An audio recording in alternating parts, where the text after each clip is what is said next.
Ya, gimana kabarnya dok? Baik, alhamdulillah baik. Gimana dengan Mbak Nisa? Alhamdulillah baik juga. Gimana nih dok, sekarang kesibukannya apa nih? Kesibukan masih sama, Mbak. Banyak orang hamil Mm-mm. melahirkan. Terutama apalagi setelah pandemi ya. Iya benar-benar.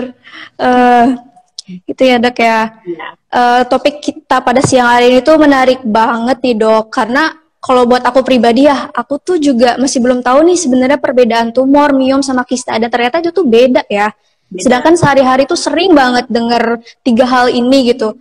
Baik ngedengar dari mulut ke mulut gitu, atau mungkin peres di sini juga ada yang mengalaminya sendiri. Nah mungkin untuk permulaan nih, mungkin bisa dijelaskan dulu nih dok, perbedaannya tuh apa sih antara tumor, miom dengan kista itu sendiri? Oke. Jadi basicnya gini, Mbak. Tumor itu adalah semua benjolan yang ada di badan kita. Ya. Jadi semua benjolan kita bilang adalah tumor. Nah, kenapa tumor bisa ada? Jadi biasanya ada pertumbuhan dari sel-sel baru yang lebih cepat daripada sel-sel lama. Nah, tumor itu dibagi dua, tumor jinak dan Hmm. tumor ganas. Dimana kalau tumor jinak, si sel-sel barunya ini tidak mengganggu pertumbuhan sel-sel yang lama.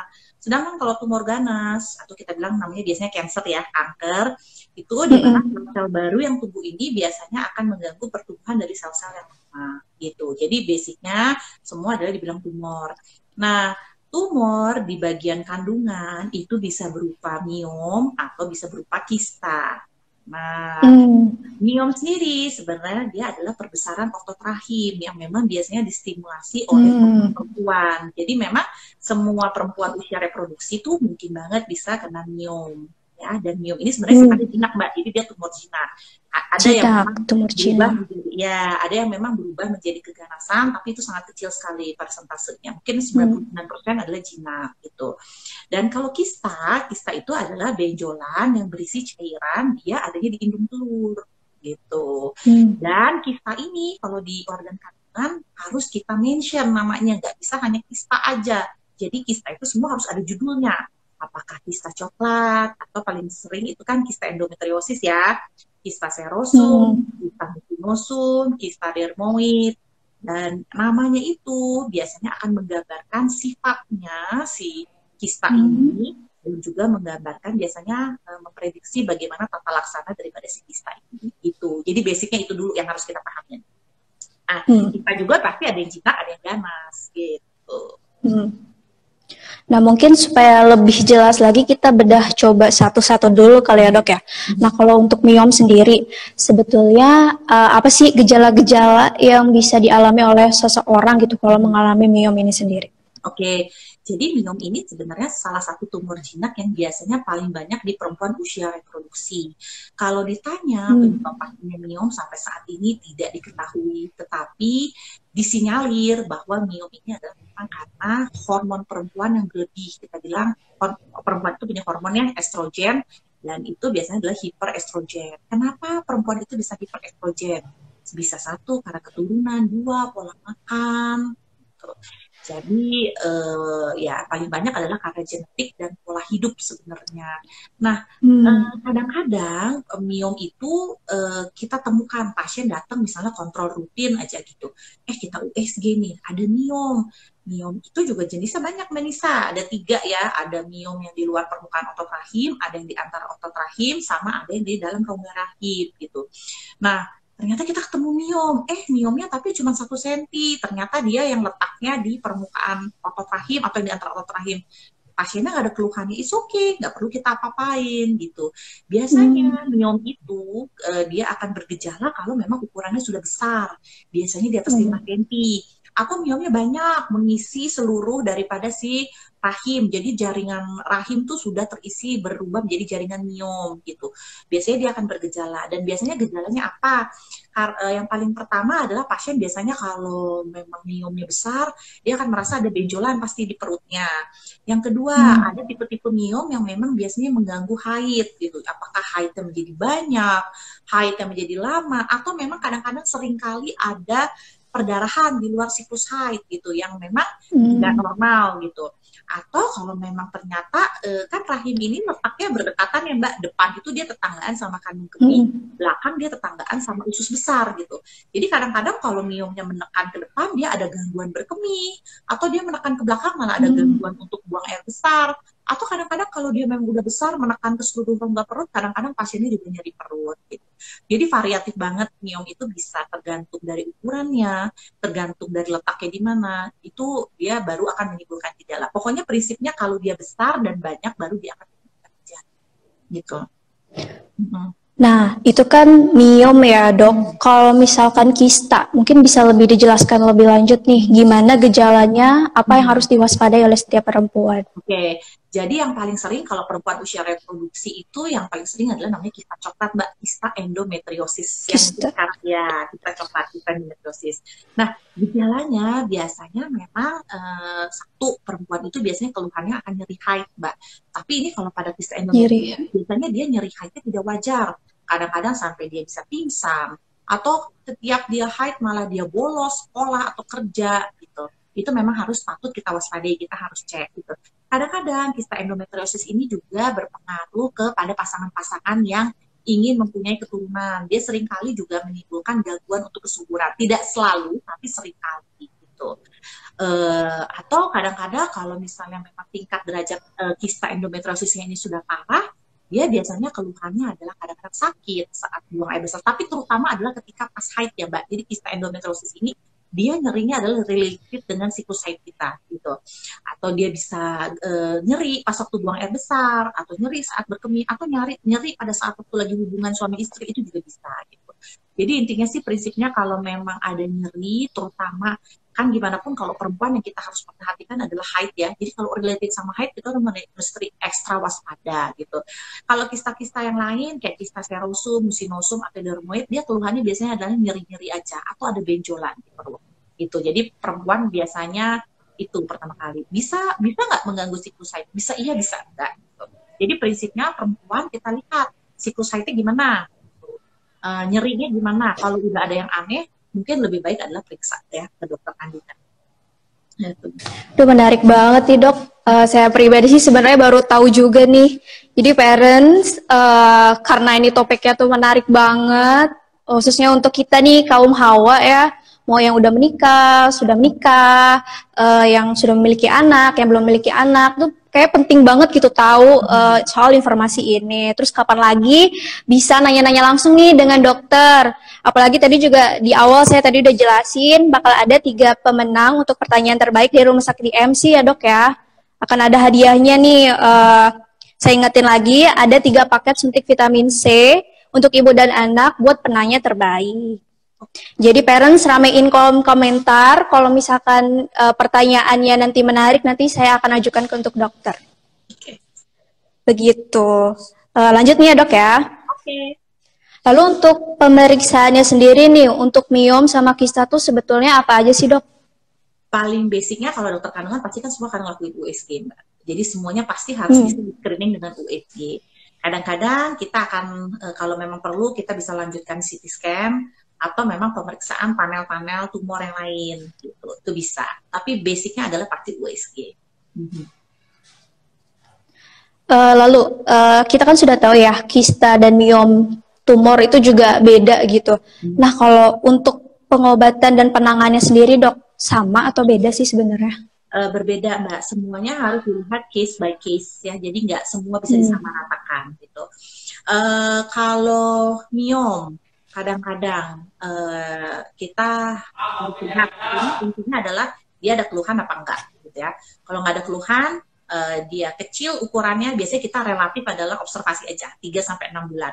Kalau memang dia tendensinya membesar terus, ada keluhan, barulah biasanya kita anjurkan untuk angkat biasanya.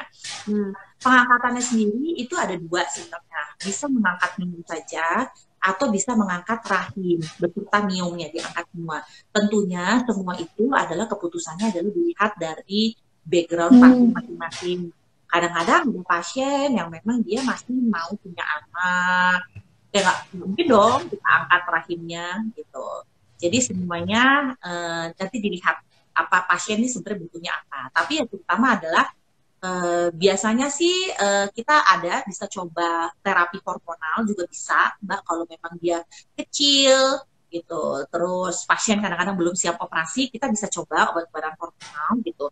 Tapi memang itu harus tetap diobservasi sama dokter.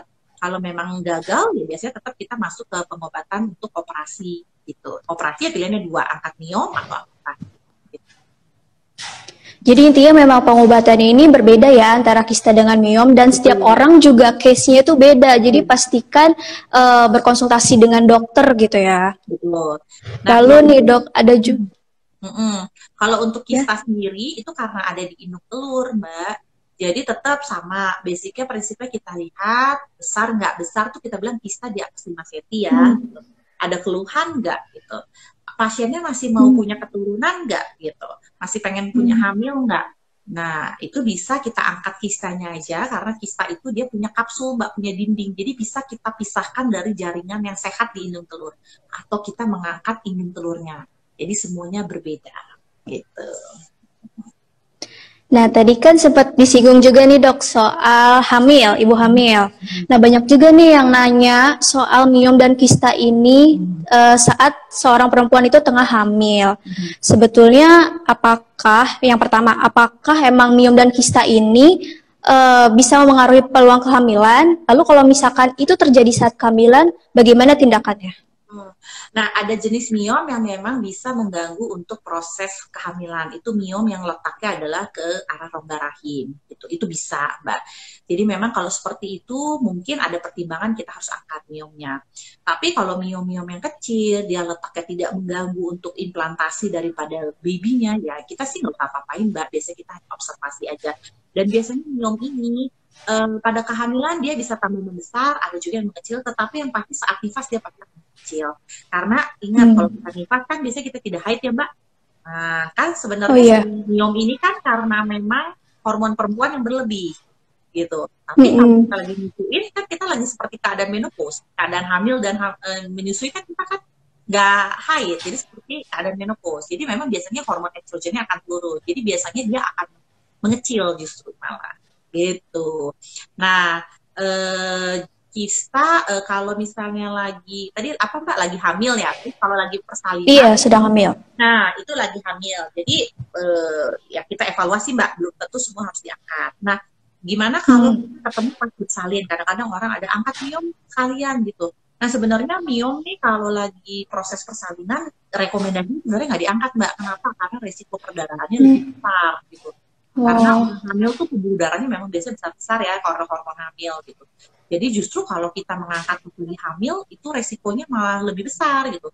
Tapi kadang-kadang ada miom yang memang mengganggu jalannya baby untuk keluar, ya itu harus kita angkat mau gitu. Nah kalau kista seperti yang kita tadi bahas Mbak, ada yang namanya kista coklat. Gitu. Nah kista coklat ini seringkali memang mengganggu pasangan-pasangan yang emang ingin punya baby. Gitu. Mesti diangkat nggak? Tergantung. Kita harus lihat dari umur pasien, lihat dari background pasien, apakah dia punya anak apa enggak. Karena gimana pun, kalau kita mengangkat kista, itu gimana pun cadangan sel telur di dalam induk telur kita pasti akan berkurang. Justru orang bilang ini diangkat nih untuk bisa hamil, belum tentu. Karena gimana? Nomor satu, pasti dia cadangan sel telur akan berkurang gitu. Yang pasti ya kalau misalnya pasien-pasien yang memang tercatat untuk selanjutnya adalah program hamil, misalnya bayi tabung gitu, udah pasti rate kesuksesannya juga pasti akan turun dengan cadangan sel telur yang makin sedikit gitu. Nah, tapi kalau memang dia besar sekali mengganggu, ya mungkin kita ada pertimbangan. Jadi nggak cukup rata Mbak gitu. Tapi ada yang judulnya namanya kista dermoid, Mbak. Nah, kista dermoid ini kita yang memang isinya tuh kayak lemak, gigi, tulang, ada rambut gitu. Nah, itu orang suka bilang itu kena ada rambut, Dok. Itu ada kista kayak gitu, Mbak, namanya kista dermoid. Dan cenderung justru memang kalau lagi hamil dia akan menimbulkan gangguan. Biasanya pasiennya akan sakit hamil gitu. Jadi biasanya mungkin kalau misalnya besar gitu, ada pertimbangan untuk diangkat gitu. Tapi emang itu juga sih dok yang saya sendiri sering denger gitu ya. Katanya kalau misalkan mau cepat hamil ya kistanya harus diangkat gitu. Tapi padahal emang harus dikonsultasikan lebih lanjut ya dengan dokter seperti itu. Lalu dok, ini ada pertanyaan menarik nih yang sudah masuk ke Instagram The Asian Parent Indonesia. Tadi kan kita udah banyak membahas soal tumor miom kista, penanganan dan definisinya itu sendiri ya. Nah, ada yang bertanya nih, kalau untuk wanita usia subur, gimana sih cara pola hidup sehari-hari kita gitu untuk mencegah terjadinya tumor, miom, dan kista? Lalu, apakah jika seorang melakukan tes pap smear, bisa diketahui tidak di organ reproduksinya itu ada miom atau kista? Oke, jadi basicnya Mbak tetap harus pola hidup yang sehat. Artinya dia mengurangi, dia olahraga rutin, tidur cukup, mengurangi makanan-makanan yang deep fried, ya, dan yang mengandung itu pengawet udah pasti ya Mbak ya, itu harus dikurangin. Ayam-ayam broiler itu memang harus pasti dikurangin karena kita tahu ayam broiler juga itu disuntik hormon kan gitu. Hormon. Dan memang biasanya salah satu tantangannya adalah mengurangi kacang-kacangan. Karena itu ada penelitiannya bahwa memang kacang-kacangan itu mengandung fitoestrogen ya, yang memang biasanya dia akan menstimulasi untuk timbul si kista atau miom tadi gitu. Kita tahu sendiri ya, orang Indonesia kalau makan harus pakai tempe tahu ya Mbak. Kedelai kan. Nah itu sebenarnya belum lagi tadi makanan-makanan yang dokter sebutin juga ya enak-enak, gampang ditemuin gitu kan kalau lagi males masak. Betul. Jadi ya emang itu yang harus dikurangi. Karena ya kadang-kadang kita bilang sama pasien, kurangin ya makan tempe tahu. Nah, gimana? Tiap hari kita harus makan tempe tahu. Ya, tapi itu terbukti kedelai bahwa memang dia mengandung fitoestrogen. Jadi memang nggak terlalu bagus karena terlalu banyak makan kedelai itu. Nah, yang pasti itu pengawet juga Mbak, makanan-makanan kaleng gitu. Makanan di dalam styrofoam, kemasan aqua. Oh, itu juga ya dok ya? Jadi itu memang basicnya adalah pola hidup yang sehat dulu. Jadi mending masak sendiri aja deh udah di rumah ya dok ya? Kita bisa milih bahan-bahannya. Pengemasan gitu-gitu juga nggak perlu gitu kan. Betul. Ini ada juga nih Bunda Era Sapta cerita, dok saya ada kista berukuran 5 cm tapi saya tidak ada merasakan gejala apa-apa dan siklus menstruasi juga lancar. Jadi emang ada kasus-kasus seperti itu juga ya dok ya? Banyak seperti itu Mbak. Mungkin kalau memang ini ada bisa diobservasi mungkin 3 bulan sekali pergi ke dokter kali ya. Lebih rapat. Iya, jadi harus tetap konsul ya secara rutin gitu ya. Betul. Ada lagi nih dok, pertanyaan dari Ed Chamayal. Aku ada miom dulu pas hamil, udah dioperasi tapi sekarang numbuh lagi 3 cm. Nah, apakah harus dioperasi lagi? Kalau nggak ada keluhan ya nggak apa-apa. 3 cm kan kecil, bisa kita observasi sebenarnya. Gitu. Dan ingat ya, miom tuh memang bisa cenderung berulang ya Mbak. Kadang-kadang pasien tuh kalau operasi dia menganggap sudah sembuh, tetapi balik lagi semuanya adalah karena hormon perempuan. Jadi selama perempuan masih haid rutin, dia masih mungkin untuk berulang sebenarnya. Gitu. Lalu ada juga nih dok, yang sering ditanya ini sama bunda-bunda. Dari Bunda @dianitanin Diasari 189. Bener nggak sih dok, KB suntik 3 bulan bisa menyebabkan miom karena tidak haid? Nah banyak banget nih dok pertanyaan-pertanyaan seputar KB. Apakah bener sih bisa mempertinggi risiko miom, tumor kista? Itu bener nggak sih? Kalau suntik KB 3 bulan itu kan hormonnya sebenarnya dia ditekan ya, nggak ada hormon estrogennya. Jadi basicnya dia bukan karena dia tidak haid jadinya dia menimbulkan miom gitu kali ya Mbak ya? Bukan. Dia basicnya berbeda kan. Kalau jadi orang kadang-kadang berpikir KB 3 bulan nggak haid darahnya kemana? Enggak. Itu kita membuat dinding rahimnya tuh tetap tebal, tidak luruh gitu. Jadi sebenarnya nggak ada hubungannya sih. Nah cuman memang kadang-kadang ada KB suntik 1 bulan atau pil KB. Itu memang kita mesti extra warning pada pasien-pasien yang memang misalnya ada riwayat benjolan di payudara. Nah, memang sebaiknya memang kita nggak kita kasih lagi itu. Karena ada hormon estrogennya kalau yang KB 1 bulan ataupun yang pil KB biasa. Gitu.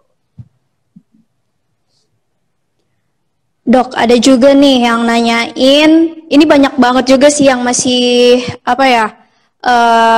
bertebaran gitu di masyarakat kita mengenai mitos minum air dingin ketika haid. itu benar gak sih bisa menyebabkan kista? Mungkin bisa lebih diterangkan lebih lanjut nih dok. Enggak lah Mbak ya, hoax lah. Enggak ya? Ini bisa menyebabkan kista. Kista kan akibat pertumbuhan yang memang nggak normal ya. Enggak kok Mbak. Itu nggak benar ya, tidak benar kok itu. Jadi itu ini ya mitos aja ya. Jadi bunda-bunda nggak usah khawatir, jangan terlalu takut berlebihan lah. Itu hanya hoax. Betul. Lalu nih dok, ada lagi dari @linzay. Di umur berapa sih sebenarnya perempuan itu dikategorikan rentan terkena tumor, miom, dan kista? Ada umur spesifiknya gitu kah? Misalkan setelah melahirkan, atau yang sama sekali belum punya anak, atau bagaimana dok? Usia reproduksi sih Mbak, ketika perempuan memang sudah mulai haid.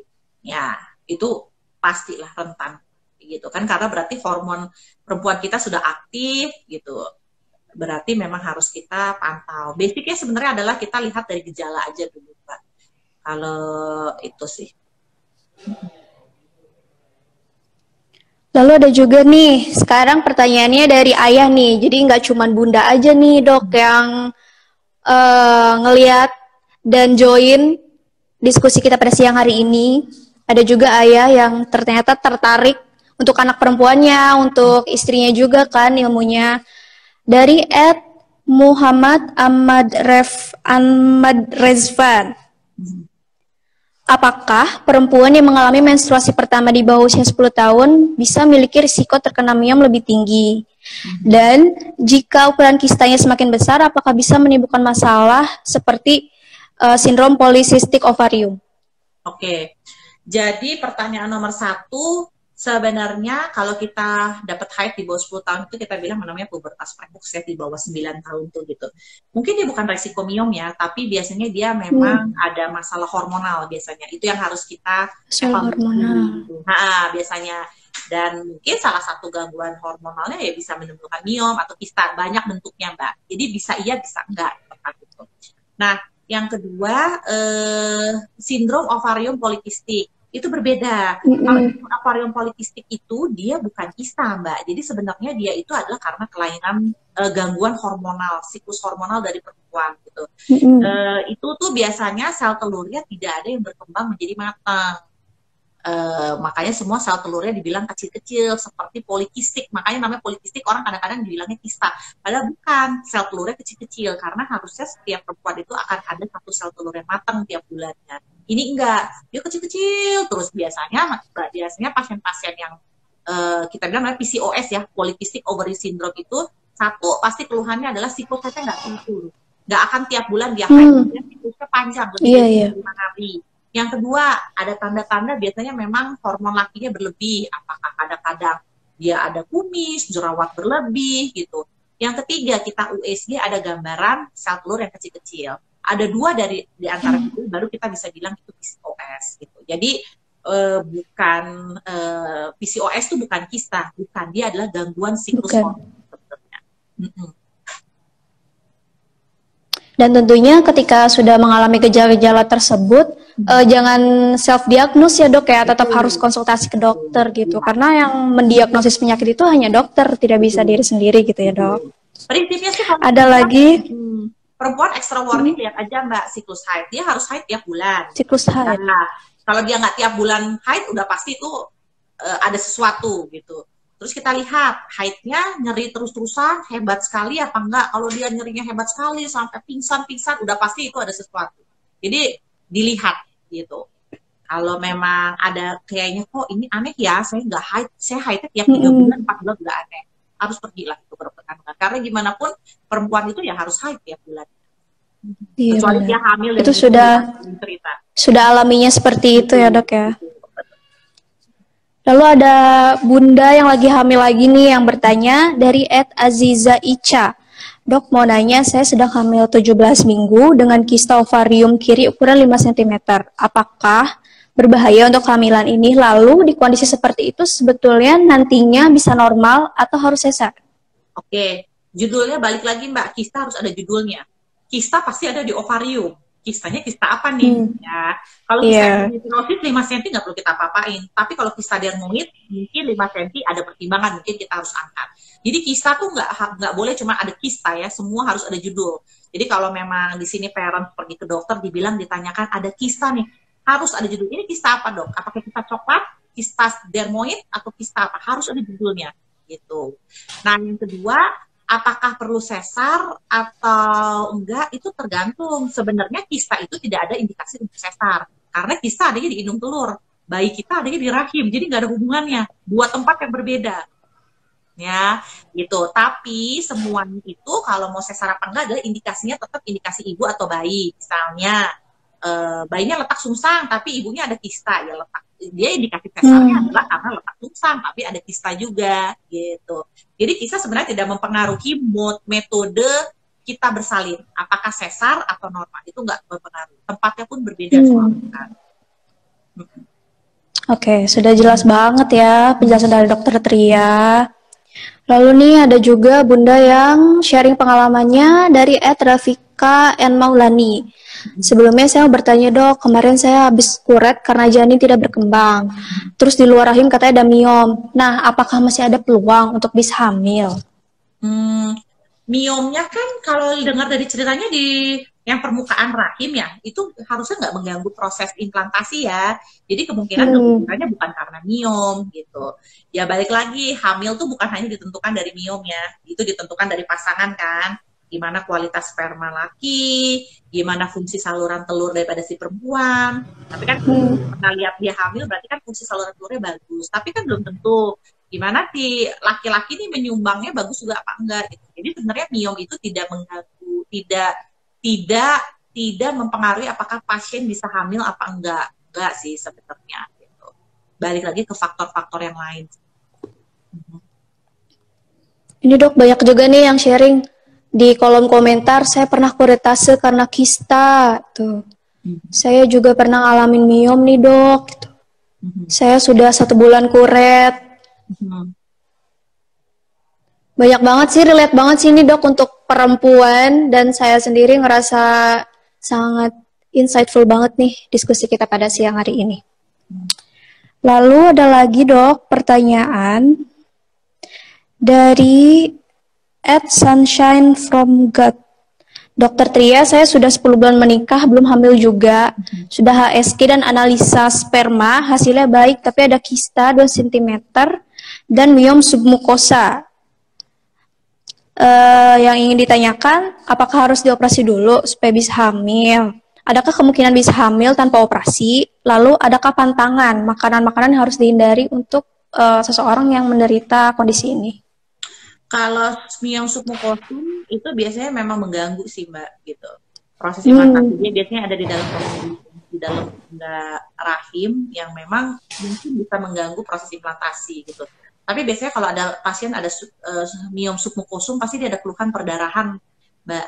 Apakah haidnya banyak atau haidnya lama atau memang seringkali ada berdarah di luar siklus haid gitu. Mungkin harus dipastiin ya itu miomnya benar miom submukosum apa enggak dan kistanya kista apa gitu. Kalau kista 2 cm sih kemungkinan ya nggak perlu ya dioperasi, masih kecil kok gitu. Sayang malah nanti cadangan sel telurnya malah jadi sedikit banget. Nah mungkin yang harus dievaluasi itu miomnya. Ada nggak kemungkinan tanpa operasi? Kalau miom submukosum agak sulit karena dia ada tangkai ya, jadi biasanya kita harus potong tuh tangkainya gitu, dan dia letaknya ada di dalam rongga rahim. Jadi biasanya tindakannya adalah memang dia harus diangkat biasanya miom submukosum gitu. Tapi nanti didiskusin lagi ya ke dokternya. Lalu nih dok, ada juga pertanyaan dari Riani S. Kalau mertua saya sudah menopause dok, tapi akan dioperasi miom dan pengangkatan rahim. Nah mungkin bisa juga nih dok lebih dijelaskan, emang masih ada risikonya ya untuk seorang perempuan yang sudah menopause terkait miom dan kista ini? Mungkin dia sebenarnya udah ada miomnya Mbak dari sebelum dia menopause gitu. Dan memang kadang-kadang mungkin keluhannya baru timbul adalah setelah menopause, misalnya nyeri perut gitu. Itu bisa kadang-kadang sering kali kita temukan kayak gitu. Ya memang kalau kayak gitu ternyata pas kita periksa miomnya besar ya, kalau kayak gitu memang pilihannya sih biasanya memang diangkat sih Mbak. Gitu. Karena kan biasanya kalau udah ada keluhan tuh biasanya miomnya udah besar. Ya, seperti itu, Bunda. Nih Bunda mau ngingetin lagi, buat yang punya pertanyaan, silahkan ditulis di kolom komentar karena ada 3 hadiah untuk 3 penanya terbaik. Seperti itu ya. Lalu nih dok, ada lagi pertanyaan dari Bunda Winnie ENDRN. Fibroadenoma mamae, apakah bisa sembuh setelah hamil dan melahirkan? Apakah mengalami ASI? Enggak, fibroadenoma mame itu benjolan di payudara ya. Ini berbeda loh, Mbak. Tumor Oh itu payudara beda ya, ya. fibroadenoma mame. Namanya aja mame. Berarti dia ada di payudara. Dan memang salah satu itu hampir sama, dia karena hiperestrogen gitu. Bisa sembuh nggak setelah melahirkan? Ya bisa iya, bisa enggak. Karena kan gimana pun prinsipnya kalau kita hamil dan menyusui kan ya biasanya nggak akan haid gitu. Jadi estrogennya biasanya juga nggak aktif gitu. Dan dia tidak keluar lewat ASI, enggak. Jadi dia berbeda. Dia bukan yang ada di kelenjar menyusui ya, dia ada di jaringan lemak gitu, di jaringan lemak di payudara. Jadi itu harus diangkat sebenarnya, tidak bisa keluar lewat ASI. Harus diangkat. Ya benar. Sudah jelas ya Bun. Lalu ada nih dok, pertanyaan lagi dari @fikrimsal. Dok mau bertanya kenapa cranioparingioma cenderung terjadi pada anak-anak atau remaja? Dan apakah meduloblastoma bersifat kanker dan bisa terjadi juga pada anak-anak? Apakah itu semua berbahaya dok? Mohon dijelaskan. Ini kayaknya bukan tumor objin deh Mbak. Craniopharyngioma, Oh, bukan ya? Kayaknya bukan kompetensi saya untuk jawab, nanti salah lagi ya Mbak. Oke dok, kita skip aja deh yang lain ya. Bukan tumor kandungan itu. Nah ini dok, mungkin ada lagi nih Bunda yang bertanya mengenai makanan berlemak hubungannya dengan penyebab miom dan kista. Tadi kan sudah dijelaskan ya, mungkin bisa dijelaskan lebih lanjut sebetulnya prosesnya bagaimana sih sampai bisa menjadi miom dan kista dari makanan itu? Oke. Jadi sebenarnya makanan-makanan berlemak itu kan biasanya akan membuat tumpukan lemak juga ya. Pasien biasanya akan jadi gemuk. Kalau gemuk biasanya dia akan jadi banyak tumpukan lemak. Nah, di dalam lemak ini ternyata ada hormon nih Mbak yang memang ternyata mengganggu siklus hormon perempuan gitu. Nah, jadi dia banyak estrogen yang bebas kita bilang. Nah, estrogen yang bebas ini yang memang bisa menyebabkan miom, bisa menyebabkan endometriosis gitu.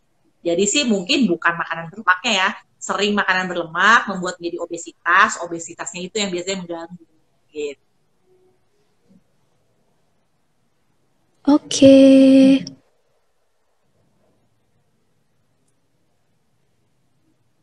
Ramai banget nih pada sharing-sharing di kolom komentar. Tadi udah jelasin ya Bun, untuk menghindari dari penyakit tumor, miom, dan kista itu harus menjaga pola hidup sehat ya dok ya, sehari-hari. Hindari makanan-makanan junk food, berolahraga secara rutin. Seperti itu. Bunda-bunda yang ingin bertanya, silahkan bertanya, karena kapan lagi nih menanyakan pada dokter secara langsung, eksklusif, bisa dijawab secara langsung, lalu bisa mendapatkan kesempatan tadi, paket suntik vitamin C untuk anak dan ibu.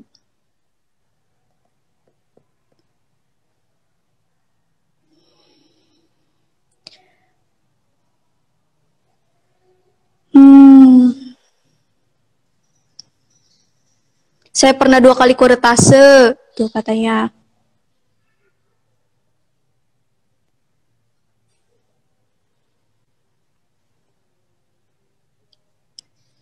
Nah, ada nih dok, dari Yusnia 206. Dok, ibu saya pernah operasi kista dan tumor di ovarium sudah diangkat. Dan apakah kista itu bisa datang lagi? Sebetulnya apa sih risiko-risikonya gitu? Sampai kista itu bisa datang lagi, dok? Intinya kalau memang kista yang memang disebabkan karena hormon perempuan seperti kista endometriosis itu bisa berulang ya Mbak. Berulang selama dia masih haid gitu. Apa yang bisa menjadi selama masih haid ya? Selama dia masih haid kan tetap kita bilang. Jadi pasien kadang-kadang datang tuh ke kita, mereka menyangkanya adalah operasi adalah cara untuk sembuh gitu. Padahal kadang-kadang kita tahu miom dan kista coklat itu dia akan cenderung berulang selama pasien masih haid gitu.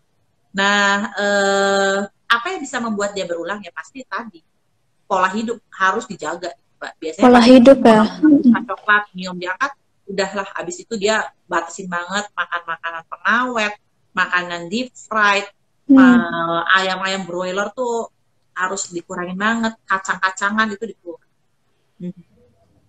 Tapi juga nggak bisa nunggu dulu kena miom atau tumornya ya dok ya untuk menjaga pola hidup buat semuanya gitu ya, untuk mencegah itu tuh penting banget untuk menerapkan tadi pola hidup sehat yang sudah dokter jelaskan. Ada lagi nih dok, pertanyaan dari Adisti. Keluar darah dari vagina saat berhubungan intim itu tuh tanda miom bukan sih dok? Soalnya ada beberapa parents yang cerita nih di komunitas kita. Jadi kita punya komunitas di Asian Parent Indonesia aplikasinya. Itu kita sering sharing-sharing sih dok di situ, dan ada beberapa yang bertanya penasaran gitu, bener gak sih kalau lagi berhubungan intim keluar darah itu tuh tanda miom? Belum tentu Mbak. Yang paling pertama kalau setelah berhubungan kita keluar darah itu yang kita harus exclude adalah kalau nggak polip di mulut rahim atau ke arah keganasan, ke arah kanker mulut rahim. Jadi harusnya pasien pertama kali adalah dia pap smear, judulnya dia pergi ke dokter kandungan, dia lihat tuh mulut rahim ada masalah apa enggak. Pap smear itu kan kalau pap smear memang PR ya buat perempuan, setiap setahun kan kita tetap harus pap smear. Lalu ya USG lihat, tapi miom sih biasanya keluhannya bukan setelah hubungan keluar darah ya Mbak. Miom tuh yang tadi yang seperti saya jelaskan. Biasanya dia kalau besar, dia ada benjolan, biasanya ada nyeri perut, ada gangguan siklus haid gitu. Jadi bukan perdarahan setelah hubungan dengan suami, bukan itu gejalanya. Jadi bukan ya dok ya jawabannya. Lalu nih dok, ada lagi dari Bunda Ingefah. Dokter mau tanya, apa betul jika sedang hamil usia muda itu ada kista? Bagaimana caranya supaya janin bisa tetap sehat dan si kista tersebut hilang? Biasanya kalau hamil muda tuh namanya kista lutein Mbak, dan itu normal pada orang hamil. Ya, dan normal ya. Orang hamil. Memang itu karena hormon hamil dia menjadi ada kista, dan biasanya akan hilang di usia hamil trimester 2, 14 minggu. Jadi nggak perlu diapa-apain. Karena itu memang kehamilannya sendiri yang bikin kista. Biasanya ya kalau orang hamil tuh, kalau dia bilang hamil kecil ada kista, kemungkinan besar kista lutein. Itu okay, nggak perlu diapa-apain. Tadi udah disinggung nih dok soal haid. Ada juga nih yang menanyakan khawatir tumor atau miom atau kista. Ini dari Bunda Tan Halim Chandra. Sebetulnya kalau masa haid tidak teratur itu apa yang menyebabkannya, dan bisa nggak sih normal dengan sendirinya, supaya tidak, mungkin bundanya khawatir ya bisa terjadi miom atau kista, lalu apa konsumsi makanan yang harus dikonsumsi ataupun dihindari gitu dok? Siklus haid tidak teratur ya Mbak ya, pertanyaannya ya. Siklus haid nggak teratur? Yeah. Oh iya. Ya, basicnya ya kalau siklus haid nggak teratur kita harus evaluasi sih ini permasalahannya apa. Tetap biasanya harus ke dokter kandungan, kita harus USG, kita lihat. Mostly adalah memang gangguan siklus haid adalah karena memang permasalahan hormonal. Itu bisa nggak minum obat? Bisa iya, bisa enggak. Jadi kadang-kadang tetap harus kita kayak kasih obat untuk dia bikin haid, dan kadang-kadang kita kayak harus riset ulang siklus haidnya, biasanya kita atur gitu pakai obat-obatan hormonal untuk 3 bulan gitu.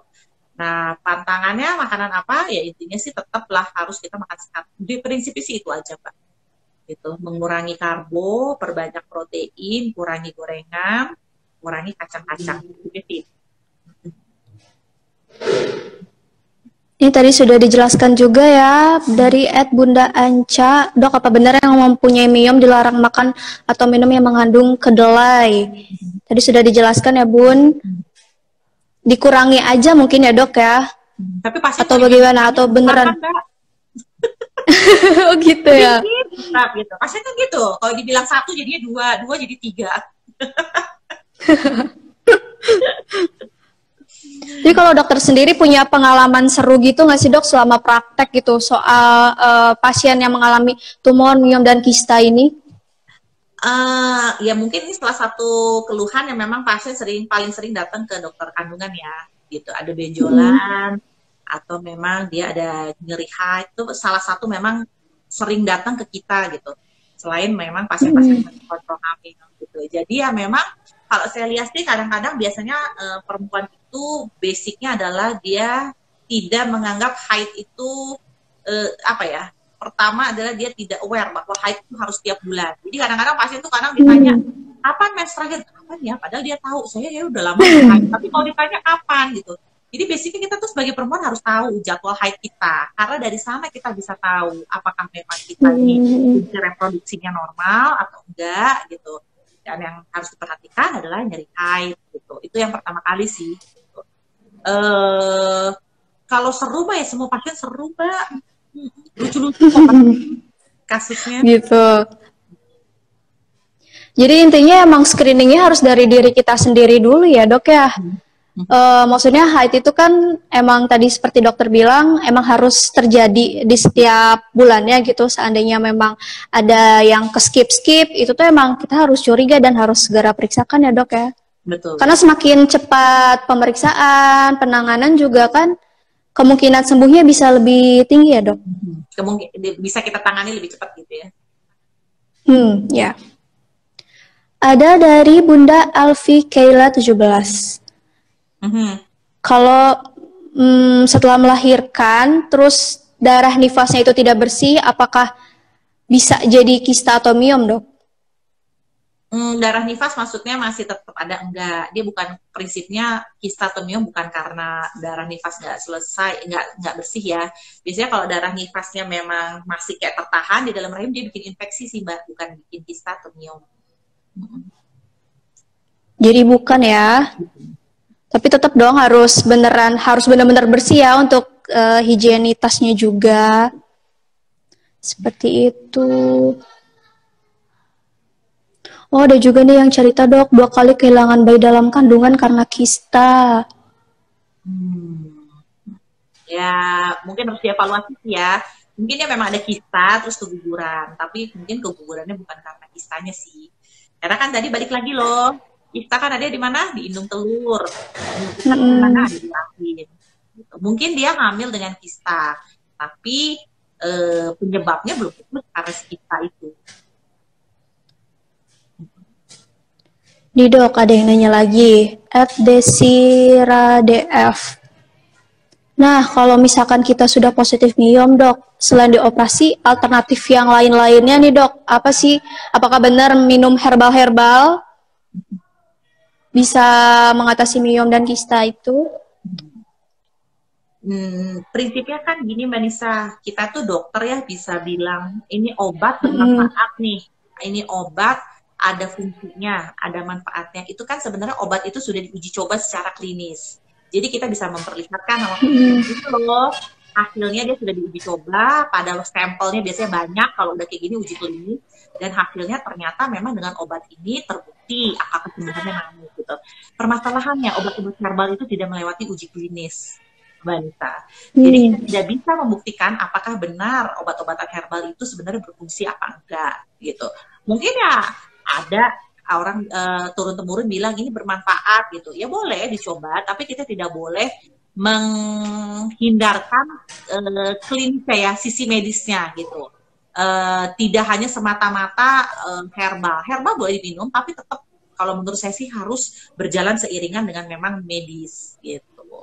Karena ya balik lagi, kalau misalnya tanya, kalau pasien balik nanya, ada nggak fungsinya? Ya mana kita tidak bisa memperlihatkan hasil daripada uji klinis penelitiannya bahwa obat-obatan ini bermanfaat apa enggak. Jadi disarankan memang berkonsultasi dengan dokter ya, parents. Karena memang obat-obat yang diberikan juga tidak asal ya dok ya, sudah ada uji klinisnya, sudah ada penelitian dan segala macamnya.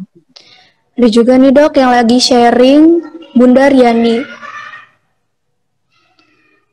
Katanya mertuanya punya miom sebesar 7 cm, harus pengangkatan rahim. Kemarin ini katanya rahimnya diangkat soalnya katanya supaya tidak tumbuh lagi. Terus juga BAK-nya hanya sedikit. Mungkin itu salah satu contoh kasusnya kali ya dok ya? Iya, betul. Yang harus diangkat rahimnya. Ya mungkin pertimbangannya miomnya besar, udah gitu kan mungkin kalau mertua mungkin kan usianya udah lanjut ya Mbak, mungkin juga udah mau Mm-mm. mendekati menopause gitu.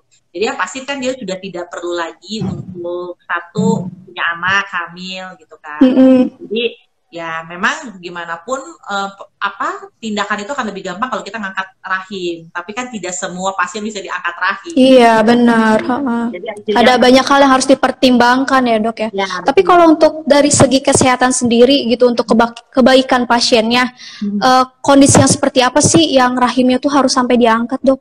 Kalau miomnya banyak banget Mbak dan hampir kita udah nggak temuin jaringan sehat lagi di rahimnya. Oh, itu Mm-mm. udah parah banget berarti ya, Dok ya. Itu udah parah banget biasanya. Justru malah kalau kita cuma ngangkat miomnya aja itu resikonya besar banget buat pasien. Biasanya perdarahannya banyak. Mm-mm. Ya, berarti dokter juga melakukan tindakan-tindakan seperti itu juga punya alasan ya, Dok ya, untuk kebaikan pasiennya sendiri. Jadi memang biasanya dokter pasti kan akan ajak diskusi ya pasiennya gitu. Apa plus minusnya kita kerjakan ini segala macam. Tapi kan keputusan biasanya dikembalikan ke pasien sih, Mbak. Nah, kalau untuk pantangan-pantangan miom sendiri nih, Dok, setelah mengalami miom, mungkin bisa lebih dijelaskan. Tadi udah disinggung-singgung juga sih, cuman mungkin supaya bunda-bunda di rumah lebih jelas nih. Itu aja Mbak yang tadi udah saya jelasin, pola hidup sehat, basicnya makan yang baik, kurangi karbo, kurangi gula-gula, banyak protein, mengurangi pengawet, kurangi makanan kaleng, kurangi deep fried, kurangi kacang-kacangan. Udah itu Mbak. Styrofoam, air minum kemasan plastik dikurangin. Udah gitu Mbak. Kalau untuk stres sendiri ada pengaruhnya nggak sih, Dok? Secara tidak langsung pasti ada, tapi tidak berpengaruh langsung ya Mbak.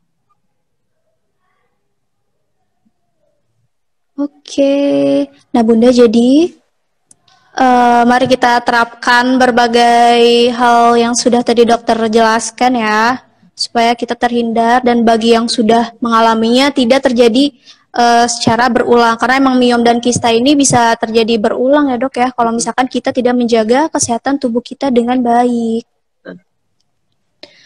Ini dok, ada lagi. Untuk operasi miom, bisa nggak sih kita tuh ke dokter subspesialis lain gitu? Ataukah hanya di dokter SPOG saja? Spesialis atau subspesialis nih Mbak? Untuk operasi miom, apakah bisa di dokter SPOG saja atau harus ke dokter SPOG dengan subspesialis maksudnya seperti itu? Kalau miom sebenarnya kompetensi dokter objek biasa Mbak, gitu. Kecuali miomnya besar, udah gitu ada resiko perlengketan hebat. Ya kadang-kadang boleh pergi ke dokter kandungan yang memang subspesialisasinya onkologi. Tapi kalau miom sih itu semua dokter kandungan bisa Mbak. Gitu. Kompetensi objek. Jadi semua SPOG ya? Bisa. Nanti kalau memang perlu pendampingan subspesialis, biasanya itu juga ditentukan oleh dokter kandungannya, pasti. Kalau memang dia rasa susah, jadi, besar, ya lengket gitu, pasti dia juga akan bilang bahwa ini resikonya besar. Jadi mungkin nanti akan di-refer lagi ke subspesialis. Tapi semua dokter kandungan tuh bisa kok Mbak. Untuk miom, pengangkatan rahim, pengangkatan kista, semua dokter kandungan bisa. Tetap balik lagi ke kondisi pasiennya itu sendiri ya dok ya. Ya. Lalu tadi udah disinggung nih dok soal seorang perempuan yang punya miom banyak bisa sampai diangkat rahimnya. Nah siapa aja sih yang berisiko bisa memiliki miom yang banyak itu?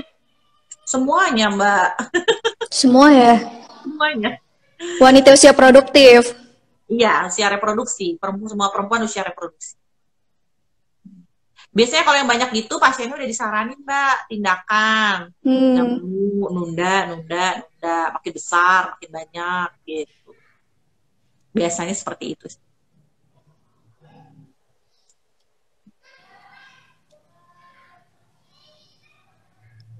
Nah ada juga nih dari Bunda Fitria Suherman.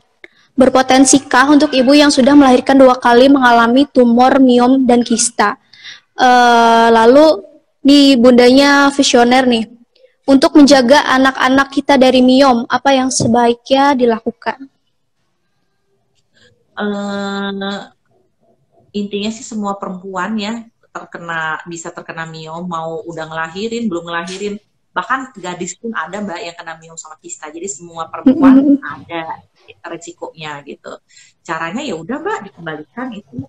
Apa yang bisa kita lakukan ya? Berilah anak kita makanan yang sehat. Jangan dikasih banyak makan ayam-ayam tepung-tepung. Iya, iya. Enak ya Mbak? Aduh, enak banget, Bun. Apalagi sekarang aksesnya gampang banget ya, Dok ya. Tinggal Online ya, Mbak, nggak tinggal boleh sebut produk. pesan online.